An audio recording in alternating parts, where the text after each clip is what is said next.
Hello दोस्तों, स्वागत है आप सभी का आज के हमारे इस नए वीडियो में। आज की वीडियो में हम 12th क्लास की इंग्लिश बुक का सेकंड चैप्टर पढ़ने वाले हैं, जिसका नाम है सॉन्ग ऑफ माई सेल्फ और इसके राइटर हैं वाल्ट विटमैन। दोस्तों, आज की इस वीडियो में हम song of my self chapter के कुछ इम्पॉर्टेंट ऑब्जेक्टिव क्वेश्चन को देखेंगे।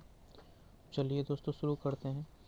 हमारा पहला प्रश्न है, leaves of grass was published in, यानी कि वाल्ट विटमैन की एक सबसे फेमस पुस्तक है जिसका नाम है लीव्स ऑफ ग्रास। ये कब पब्लिश हुई थी? ऑप्शंस हैं 1892, 1855, 1816 और 1872। तो इसका सही जवाब होगा ऑप्शन नंबर बी, 1855। हमारा अगला प्रश्न है, my tongue every atom of my blood formed from this soil this air is from, यानी कि इसमें कहा गया है कि माई, कवि कहते हैं कि my tongue every atom of my blood formed from this soil this air, यानी कि मेरी जीभ, मेरे खून का प्रत्येक कण इसी मिट्टी और इसी हवा से बना है। तो ये जो लाइन है वो किस कविता से ली गई है? ऑप्शंस हैं my grandmother's house, snake, song of myself या फायर हीमैन। तो सही जवाब होगा option number D, song of myself.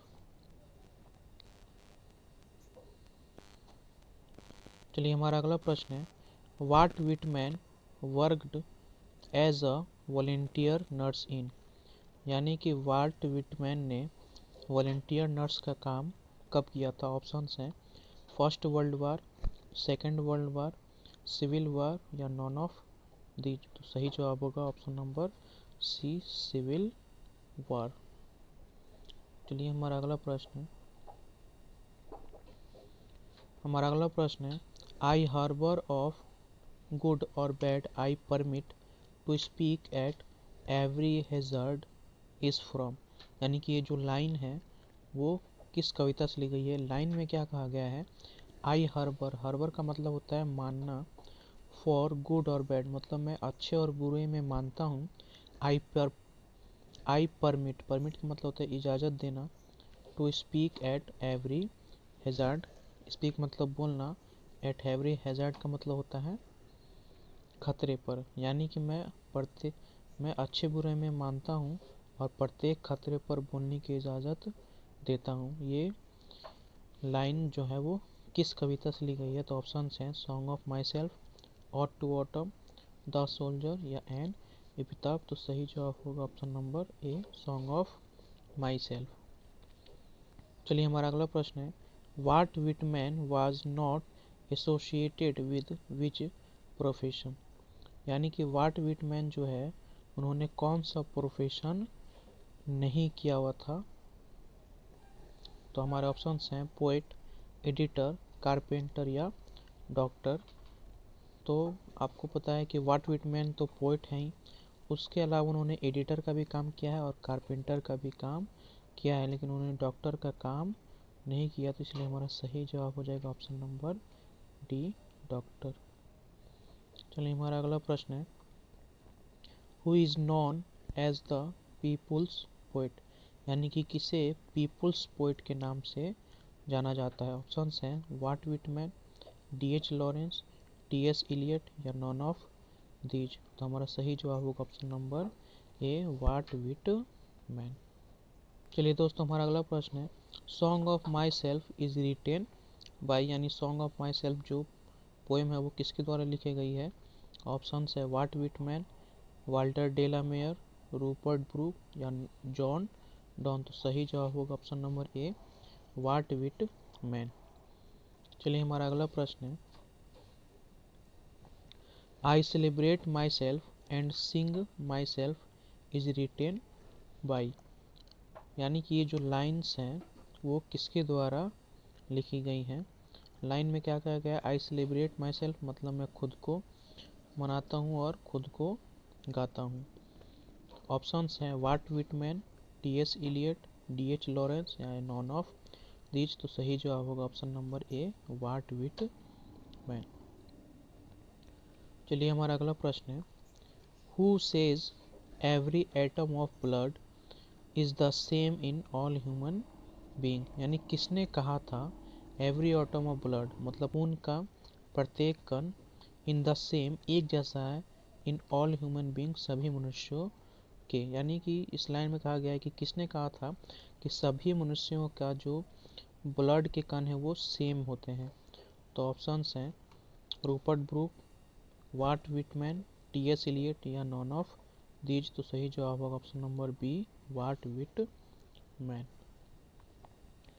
चलिए हमारा अगला प्रश्न है, Walt Whitman is dash years old, यानी कि वाट विटमैन की एज कितनी थी पोएम के अनुसार। तो सही जवाब है ऑप्शन नंबर सी, 37। पोएम में इनकी एज बताई गई है उस टाइम जब ये poem song of my self उन्होंने लिखी थी, तो उनकी एज उस टाइम 37 थी।